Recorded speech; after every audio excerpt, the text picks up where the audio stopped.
kamu kenapa? Nasa.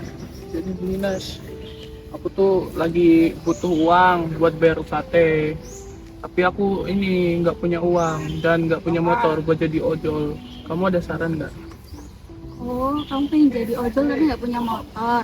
Iya Nas. Nah, sebenarnya sekarang tuh bisa banget tahu punya motor tanpa nabung ataupun punya uang dulu. Kamu bisa banget tuh punya motor lewat leasing. Leasing tuh apa Nas? Nah, leasing itu sewa guna usaha, berbentuk kayak perjanjian sewa menyewa barang modal. Contohnya tuh motor. Nah, dalam jangka waktu tertentu dan juga pembayarannya itu bisa berkala. Oh, jadi nggak perlu punya uang dulu ya? Iya, betul. Wah Nas, aku masih bingung nih. Bisa nggak kamu jelasin lebih rinci lagi? Oke deh, sini aku jelasin lebih lagi. Nah, dalam sewa guna usaha atau leasing ada beberapa pihak yang terlibat. Yang pertama adalah lessor. Lessor adalah perusahaan sewa guna usaha atau pihak yang memberikan jasa pembiayaan kepada lese dalam bentuk barang modal. Yang kedua adalah lese. Lese adalah perusahaan atau pihak yang memperoleh pembiayaan dalam bentuk barang modal dari lessor. Yang ketiga adalah supplier. Supplier adalah perusahaan yang mengadakan barang modal untuk dijual kepada lese yang kemudian akan dibayar secara berkala ataupun tunai dari lessor. Nah, yang keempat adalah kreditur. Kreditur adalah pihak yang memegang peranan penting dalam menyediakan dana kepada lessor. Contohnya adalah bank, kemudian ada investor, penerbitan surat berharga, dan juga modal pribadi. Nah, yang kelima adalah asuransi. Asuransi adalah perusahaan yang akan menanggung risiko atas perjanjian lese dan juga lessor. Contohnya, melindungi aset dari kecelakaan ataupun pencurian. Sekarang apa aja sih contoh-contoh leasing konvensional di Indonesia? Nah, untuk contohnya sendiri ada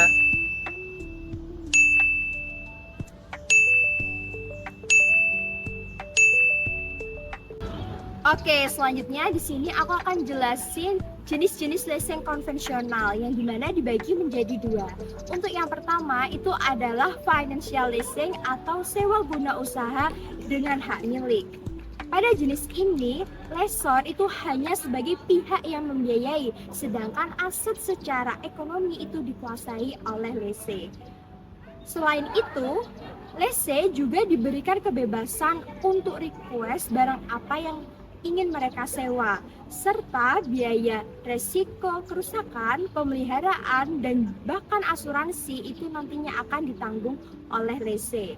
Dan pada saat akhir masa sewa, lese itu diberikan hak opsi untuk melanjutkan sewa atau berhenti menyewa, dan yang terakhir, lese juga bisa membeli barang sewa tersebut dengan dikurangi nilai residu terlebih dahulu.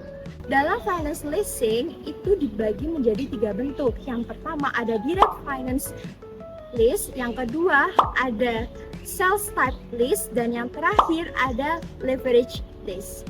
Untuk jenis yang selanjutnya itu ada operating leasing atau sewa guna usaha tanpa hak opsi. Pada jenis ini, barang modal ataupun barang sewa itu sepenuhnya dimiliki oleh lessor.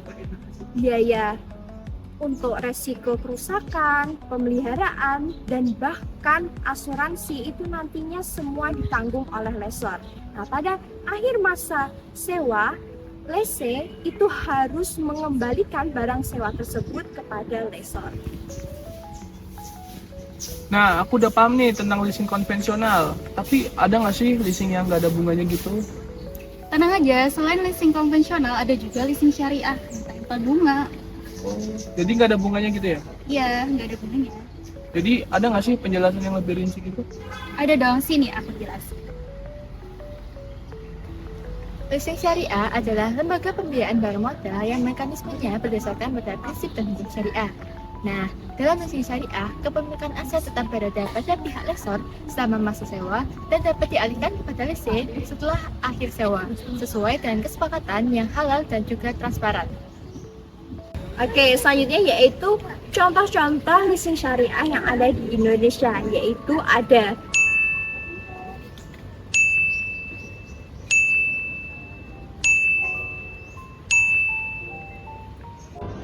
Selanjutnya ada asas-asas dalam leasing syariah.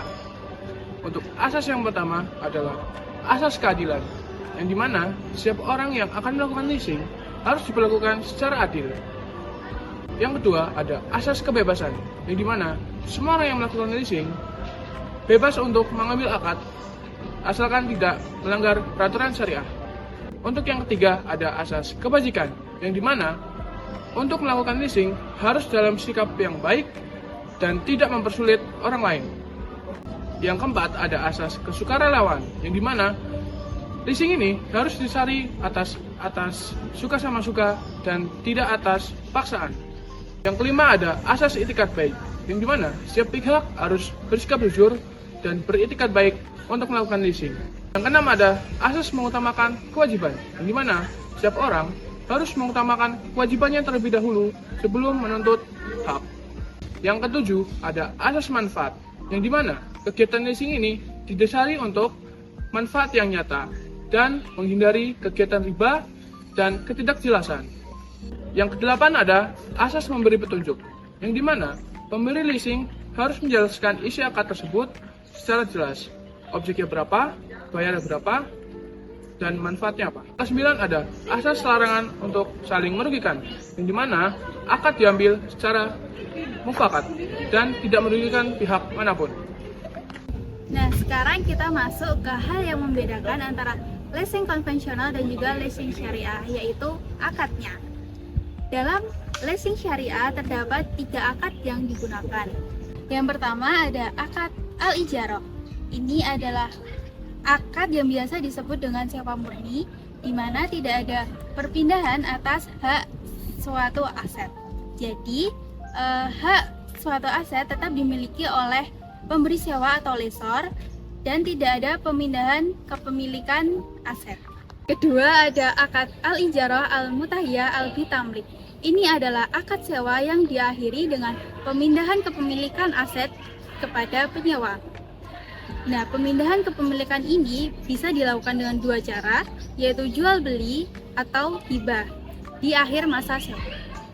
Selain akad-akad tersebut, leasing syariah juga menekankan kesepakatan yang jelas dan bebas dari keraguan atau gharar. Artinya, pertama, objek sewa harus jelas mulai dari jenisnya, kondisinya, dan juga fungsinya.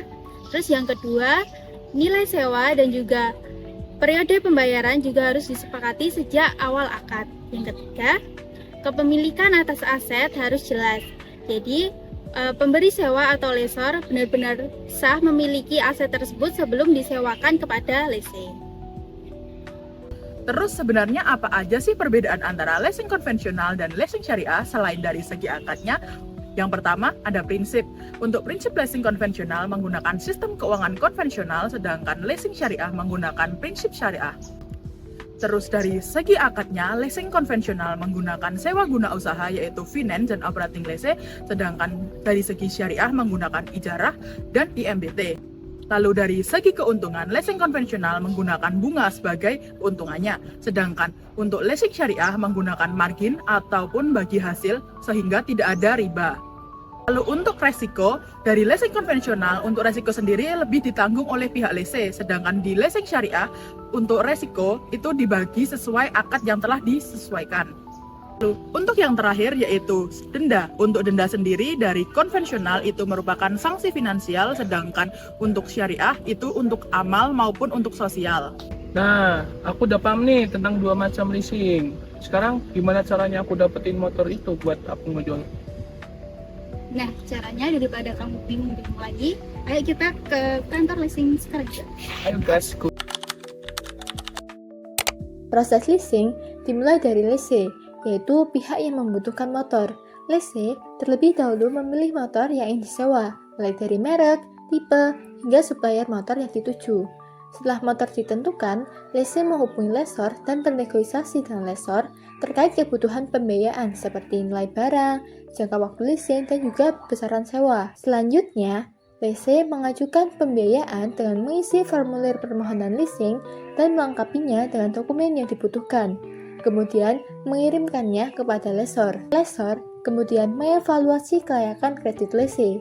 Jika dinilai layak, lessor memutuskan untuk memberikan fasilitas leasing dengan syarat dan kondisi yang telah disetujui bersama, seperti jangka waktu kontrak dan besaran pembayaran sewa. Pada saat yang sama, lessee juga menandatangani kontrak asuransi atas motor yang dilease dengan perusahaan asuransi yang telah disetujui oleh lessor. Selanjutnya, lessor menandatangani kontrak pembelian motor dengan supplier yang telah ditunjuk. Supplier kemudian mengirimkan motor ke lokasi lessee. Setelah motor diterima, lessee menandatangani tanda terima motor dan menyerahkannya kepada supplier sebagai bukti penerimaan barang. Supplier menyerahkan tanda terima tersebut kepada lessor sebagai bukti kepemilikan dan pemindahan kepemilikan motor kepada lessor selama masa leasing. Setelah itu, lessor melakukan pembayaran harga motor kepada supplier. Tahap terakhir, lessee membayar sewa leasing atau angsuran secara berkala kepada lessor sesuai dengan jadwal pembayaran yang telah ditentukan dalam kontrak leasing.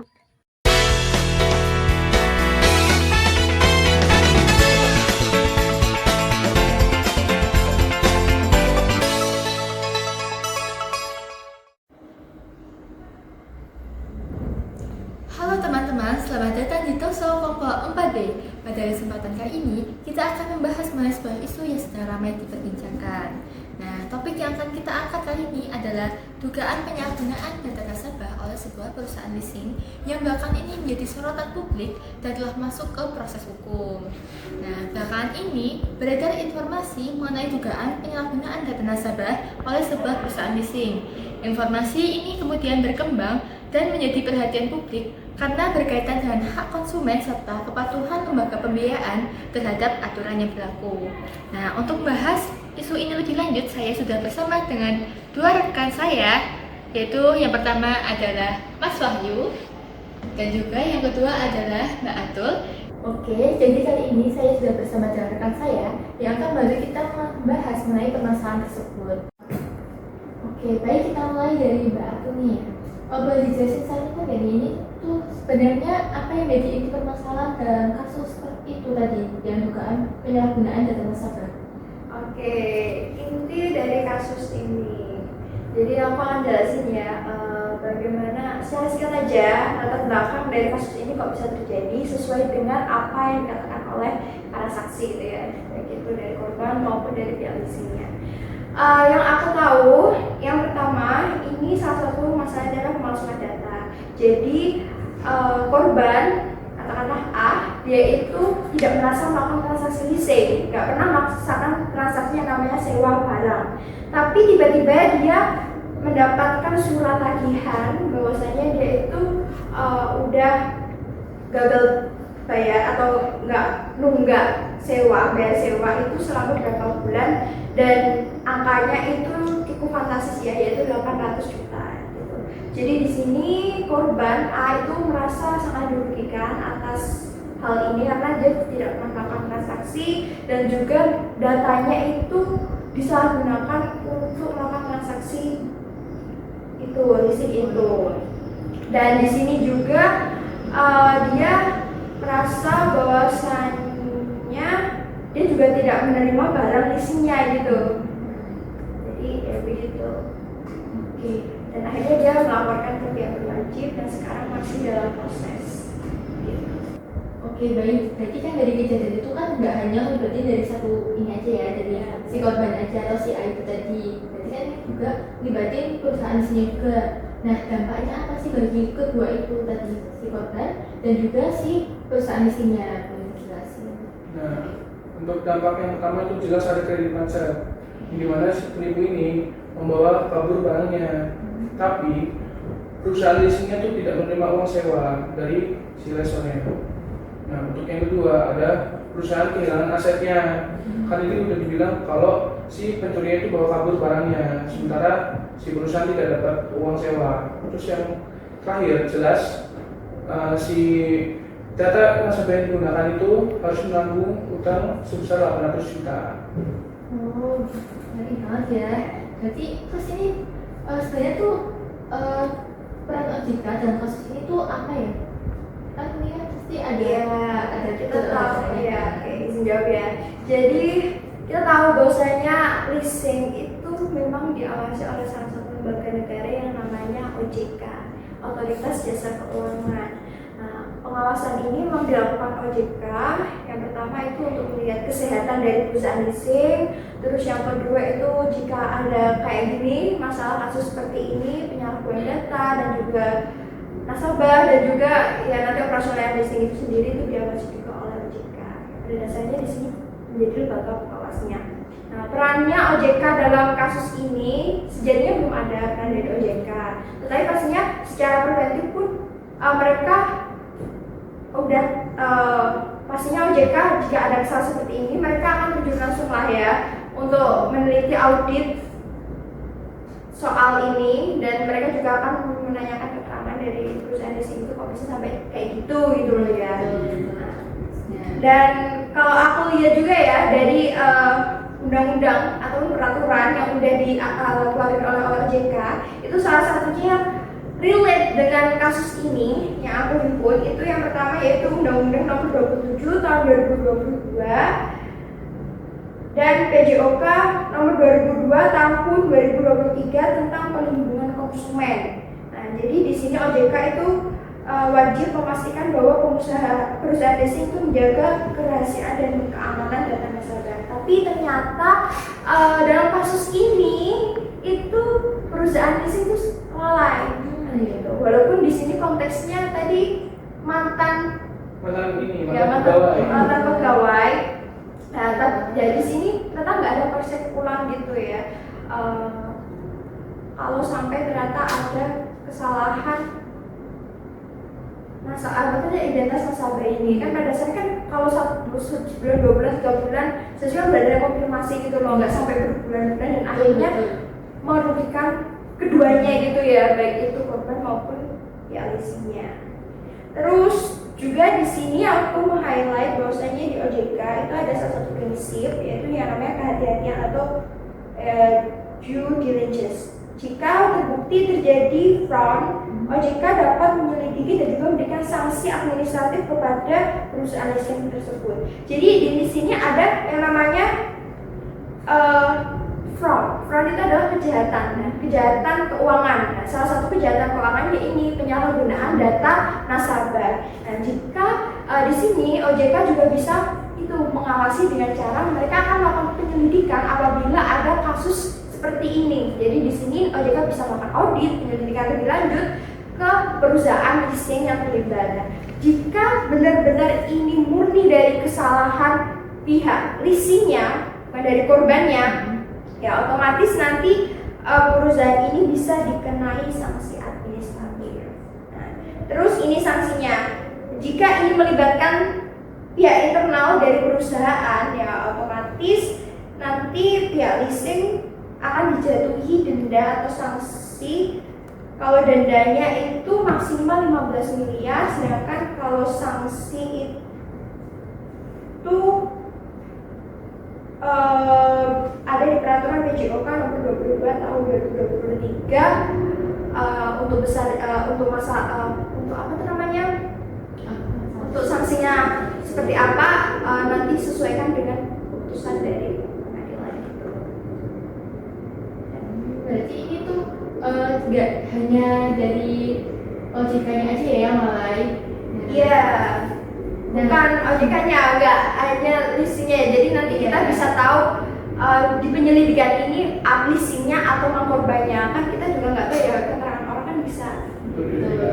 Oke, berarti ini juga termasuk ini ya, OJK-nya juga lalai ya, nggak kurang mengawasi perusahaan leasingnya. Sebenarnya bukannya lalai ya, tapi di sini kita kan nggak tahu ya, kejahatan fraud itu kan memang kadang tiba-tiba dan kadang nggak terdeteksi dari awal. Nah, baru ada kejadian, baru di sini OJK bisa gerak gitu. Karena kan biasanya data bisa dimanipulasi gitu ya, walaupun di audit pun sulit gitu kalau data itu memang ternyata nggak benar. Gitu. Harus ada audit yang dalam banget gitu. Oke, ada lagi? Oke. Nah, ini semoga nggak ada ya banyak masalah gini. Nah, semisal nih kalau ada yang nasabah yang mendapat permasalahan nih, yang kasusnya sama kayak gini, gimana sih cara laporinnya ke OJK?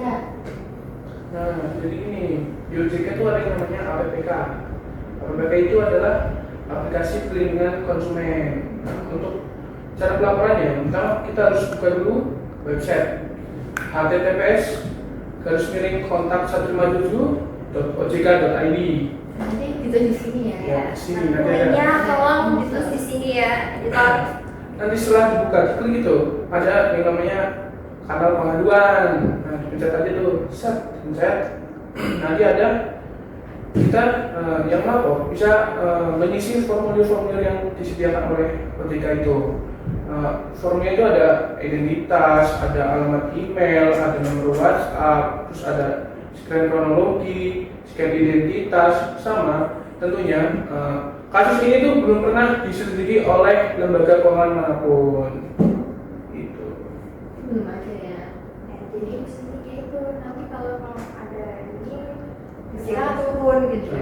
Jadi nanti nasabahnya yang kayak jadi di korban bisa langsung ngaduin ke OJK lewat websitenya. Dari pembahasan kita tadi, kita dapat menarik kesimpulan bahwa penggunaan data nasabah harus dilakukan secara bertanggung jawab dan sesuai aturan. Nah, sebagai konsumen, kita juga perlu memahami hak-hak kita serta mengetahui lembaga yang dapat membantu kita jika mengenai terjadi permasalahan.